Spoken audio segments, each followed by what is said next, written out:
올라가던 한국은 끝났다. 월세방 마이너스 대출 지옥에서 청춘은 삼엔드하는 별. 청춘을 위한 나라는 없다. 한윤형 박해천의 아파트 키드의 생애. 가령 제가 이 책을 낸 뒤 여러 곳에서 강연을 했는데 한 번은 어느 지방 대학교에서 훨씬 어린 친구들 앞에서 이야기를 한 적이 있어요. 청년 세대 문제를 이야기하면 분절화나 파편화를 건드리지 않을 수 없는데 그러면 학벌 사회 이야기가 나오죠. 그런데 학벌 피라미드 맨 위에 있는 학교에 다닌 제가 그들에게 그런 이야기를 하기가 굉장히 조심스럽더라고요. 게다가 그 학생들은 제 책을 읽지도 않았고 절 궁금해 한 강사나 교수가 강연을 들으면 출석을 인정해주겠다고 해서 억지로 듣는 상황이거든요. 말하자면 세대 간 분절 외에도 세대 내부의 분절 역시 존재하기에 이야기를 풀어나감에 있어 어려움을 느끼곤 합니다. 박해천 저는 굉장히 다양한 분들 앞에서 강연을 하는데 방금 말씀하신 그런 어려움, 이야기를 듣는 사람이 누군가 하는 문제는 별로 신경 쓰지 않는 편이에요. 그리고 노골적으로 말하자면 제가 거론하는 세대의 호명 대상은 기본적으로 대졸자, 어느 정도의 중산층, 혹은 중산층 워너비라 생각하는 사람들이에요. 또 저는 사회학자가 아닌 디자인 연구자이기 때문에 계급적 접근보다는 아파트라는 공간에서 빚어지는 세대 간 차이에 주목했던 거고요. 그래도 조금 흥미로운 건 박원순 씨가 서울시장에 당선된 이후 약간의 결집이 보인다는 거예요. 20대 후반 30대 초반 가운데 예전에는 정치에 전혀 신경 쓰지 않던 사람들이 SNS 등을 통해 자기가 할 수 있는 범위 내에서 리버럴한 정치적 선택을 하는 경향을 보이고 있어요. 물론 그것도 소수이고 시간이 갈수록 정치적 무관심이 더 심해질 것 같지만요. 한윤형 정치적인 결집에 대해 말씀하셨는데 청년 세대의 정치적 의식은 과거와는 다르게 발생하는 측면이 있어요. 가령 20대 개새끼론처럼 대학생들에게 정치의식이 없다고 핀잔했던 경우를 보면 8090년대 학번은 자신의 인생 가운데 대학 시절이 가장 진보적인 시기였기 때문에 지금 대학생들을 이해하기 어려웠던 겁니다. 그런데 요즘은 그렇지 않습니다. 자본화된 대학에서 정치의식을 가질 만한 탈출 공간이 없다 보니 대학생일 때 오히려 더 자본 논리에 입각해서 살다가 대학을 벗어나 취업 준비나 입사를 하면서 자신이 을을 벗어날 수 없음을 깨닫게 되는 겁니다.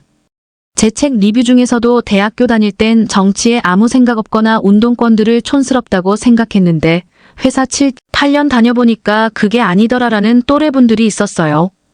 대학생으로서 노동운동에 참여하는 것을 상상하기 어려운 제 세대는 오히려 자신이 직접 노동 현장에 나가서 그 문제들을 대변하게 되는 역설적인 상황도 있는 것 같아요.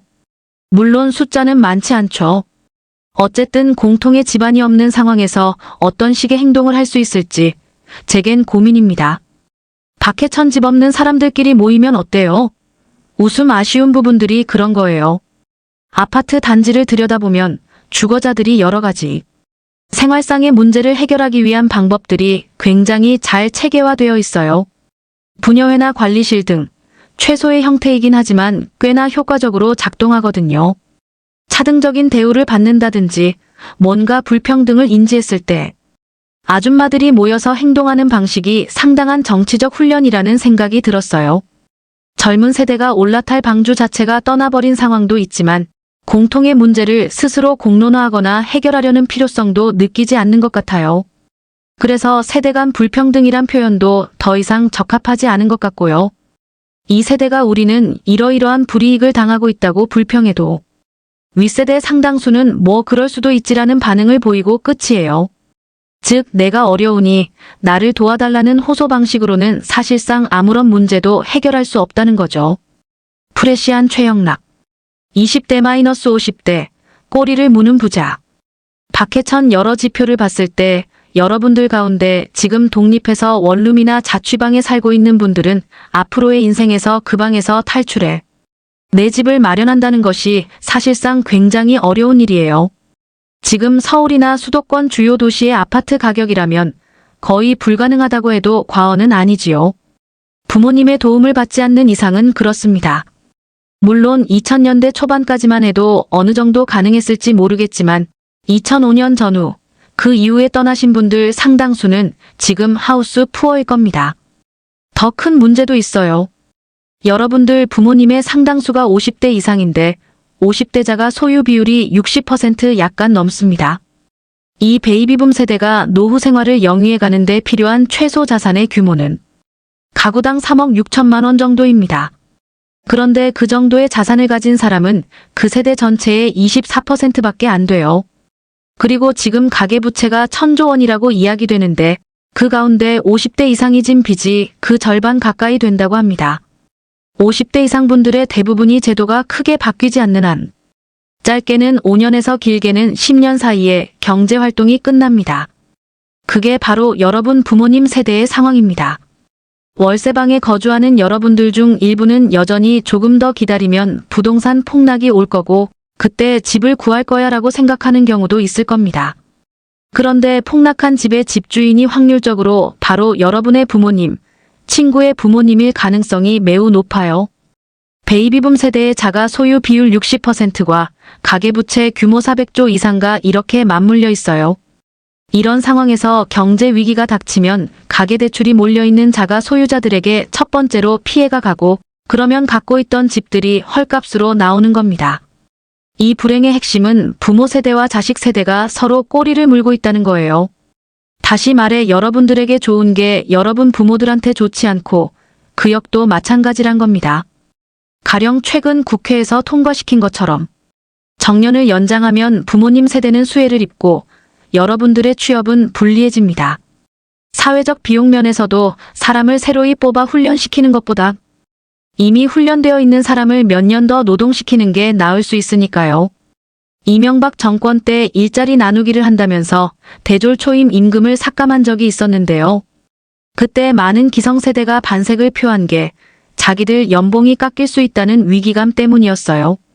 평균 수명이 높아지고 경제가 어려우니까 윗세대가 좀처럼 퇴장을 하지 않고 따라서 젊은 세대가 사회로 진출하거나 자산을 증여받아 소비를 하는 순환이 제대로 이루어지지 않고 있어요. 이는 또한 저출산 문제와도 맞물려 있어요. 지금 수도권에서는 순번표 받고 대기했다가 들어가는 어린이집도 있고 산부인과 간판들도 거리에서 눈에 많이 띄지만 지방 중소도시의 경우는 사정이 많이 다릅니다. 특히 한국의 저출산 1세대 98만 2002년 출생과 대학에 진학하는 시점 2018만 2012년이 되면 수많은 지방 대학이 구조 조정에 직면해야 할 겁니다. 90년대 내내 6, 70만 명이던 출생 인구가 98년을 기점으로 꺾어졌다가 2002년을 기점으로 40만 명대로 내려앉았지요. 아이들이 대학에 진학할 때쯤이면 대학 정원이 학령 인구보다 훨씬 많은 상황이 벌어지지요. 지금 어느 대학은 회화과를 없앤다. 어느 대학은 철학과를 없앤다 하는 뉴스가 나오는데 저출산 시대에 대비하는 대학의 구조 조정이라는 맥락에서 보실 필요가 있어요. 그리고 여러분 입장에서 보자면 앞으로 여러분들이 본격적인 경제활동을 하게 될 무렵이면 그만큼 20대 소비자들의 내수 시장은 축소될 것이라고 보면 되는 것이고요. 어떻게 이 세대의 문제를 해결할 것인가를 심각하게 고민해야 해요. 그런데 지난해 대선 국면을 돌아보면 문제의 세대가 직접 나선 게 아니라 15살쯤 많은 윗세대가 그들의 이해관계를 대신해서 대변해준 상황이 펼쳐졌어요. 만일 계속 그렇게 된다면 여러분 세대는 영원히 무간지옥에서 벗어나지 못하는 거죠. 부동산 문제만 놓고 봤을 때 제가 속한 90학번-70년대생들은 세대로서 자신의 이해관계를 직접 이야기할 필요를 못 느껴요. 이들 중에는 IMF 사태 이후부터 2000년대 초반에 이르는 격동의 시기를 짜임새 있게 보낸 중간층이라 한다면 어떻게든 내 집 마련에 성공한 케이스가 있습니다만 상당수, 특히 70년대 중후반생은 하우스 푸어이거나 세입자로 계층이 갈리고 그래서 정치적 이해관계가 다릅니다. 그런데 여러분들 세대 상황은 이보다 더 좋지 않지요. 아예 다른 상황일 수도 있고요.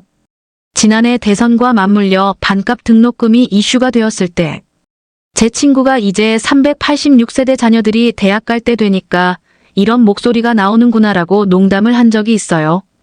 여러분의 부모인 50년대생들은 자녀의 대학 등록금이 마구 오를 때 별 불만 없이 그걸 지불했어요. 99년부터 2007년쯤까지 아파트 값이 올랐으니까요. 하지만 이제 더 이상 아파트 값이 오르지 않고 경제 성장률도 23%대에 정체되었기 때문에 이전의 체제, 이전의 기회, 이전의 라이프 스타일을 유지할 수 없는 상황이고요. 그리고 이 모든 모순들이 가장 강렬하게 맞물려 있는 시점이 바로 2000년대에 대학을 다닌 여러분들이 40대의 나이로 사회생활을 해야 하는 시점인 것이지요. 이런 상황이 눈앞에 펼쳐졌을 때, 거기다 우리가 원했던 정치적 승리의 기억은 기껏해야 한 줌일 때 어느 위치에 서서 어떻게 문제를 해결하고 상황을 돌파할 것인지는 여러분 세대들 스스로 판단해야 해요. 저는 저의 이해관계가 있고 여러분의 이해관계와는 달라요. 대안은 스스로 찾아내야 하는 거죠. 어떻게 요구할 것인가? 한윤영 말씀을 듣다 보니 장내 분위기가 안 좋아졌어요. 사실 정치적 전망에 대해서도 여쭤보고 싶었는데 살짝 언질은 주신 것 같고요. 세대론의 정치적 쓰임새에 대해 걱정하시는 부분에 대해서는 동의하지만 한편으로는 청춘 담론이 가진 특성 때문에 어떤 세대로는 여전히 남게 될 거라고 생각합니다. 제가 이 책을 통해서 한 작업은 거기에 개입하면서 사회적 문제들을 어떻게 드러낼 것인가에 대한 고민이었다고 생각하고요. 이 책을 읽은 독자들이 저에게도 대안이나 행동 지침을 묻는 경우가 있는데 정치평론가의 책은 애초에 좀 허무할 수밖에 없다고 생각해요. 게다가 많은 책에서 서둘러 대안이라고 나오는 게 대체로 약 파는 것일 수밖에 없는데 저는 성격상 약을 팔지 못해요. 구체적인 정책을 나열하면 그걸 누가 실현할 것인가의 문제, 즉 고양이 목에 방울 달기의 딜레마가 펼쳐지고요. 그래서 정치적 행동 지침에 대해서는 일부러 피한 감도 있습니다. 박해천 선생이 스스로 삶의 문제를 지각하고 요구를 던져야 하지 않겠느냐라고 하셨는데 그러한 요구 투입을 위해서는 일단 자기 삶의 문제가 사회적 변화의 문맥에서 어디쯤에 위치해 있는지 조망하는 노력이 필요하다고 생각해요. 그리고 누구와 힘을 합쳐서 요구할 것인가의 문제도 있고요. 제가 이 책의 일부에 사적인 얘기를 많이 쓴 것도 개인의 경험을 풀어놓는 것이 그 시대 속에서 자기 삶의 문제를 조망하는데 도움을 줄 수 있지 않을까 하는 판단 때문이었던 것 같습니다. 구체적인 행동 지침은 사회 구성원들이 함께 합의해야 할 문제이지 몇몇 사람이 던져줄 수 있는 종류는 아니라고 생각해요. 일단 조망할 시선의 획득과 동년배에게 말걸기가 선행되어야 하지 않을까 싶습니다. 박해천 여러분들은 지금 삶이 힘들고 우울하다고 하지만 앞으로는 지금까지 살아온 시간보다 더 우울하고 더 힘들 가능성이 높아요. 한윤영 씨가 내려가는 사회라고 표현한 것이 핵심이라고 할 수 있지요. 그런 맥락을 이해하면서 그 안에서 개인으로서 누릴 행복을 고민하고 그걸 누리기 위한 정치적, 조직적인 의사표현의 방법들을 직접 고민해봤으면 좋겠습니다. 정권 교체같이 커다란 걸 말하는 게 아닙니다. 이제 고령화 마이너스 보수화가 맞물린 인구 분포상, 앞으로 여러분들 상당수가 원하는 사람이 대통령이 될 가능성은 그리 높지 않아요. 그래서 오히려 미시적인 부분들이 더 중요합니다. 아무리 박근혜 정부가 싫다고 해도 지금 정부나 집권 여당으로부터 얻어낼 수 있는 뭔가가 있어요. 그걸 선택적으로 최대한으로 취할 필요가 있어요. 예를 들어 행복주택 같은 거죠. 노무현 정권 때 추진했으면 아마 난리가 났겠지만 새누리당이 하니까 저항이 덜해요. 행복주택 건설에 대한 요구는 여러분들이 거기 들어가서 살기 위해서가 아닙니다. 들어갈 확률은 복권에 당첨되는 확률과 비슷해요. 다만 행복주택이 해당 지역 전월세의 표준, 시가와 같은 역할을 해주면서 가격을 하향 안정화해줄 가능성이 있어요. 그게 지어짐으로써 그 지역 아파트를 싸게 임대할 수 있게 되는 거죠. 그러니까 각 구마다 부동산의 요충지라 불리는 곳에 행복주택을 더 지어달라고 요구해야 해요. 오늘 미처 이야기하지 못했지만 최저임금 인상도 여러분들이 힘을 모아야 하는 일이고요. 경제 자체가 내려가는 사회이기 때문에 여러분들은 거기에 걸맞게 여러분 자신의 욕망을 구조 조정하고 새로운 일상의 시스템을 만들어야 합니다. 이런 전환에 이미 노아의 방주를 타고 떠난 분들은 관심이 없죠. 여기서 무슨 선택을 해야 하는지 스스로 고민해 보셔야 할 거예요.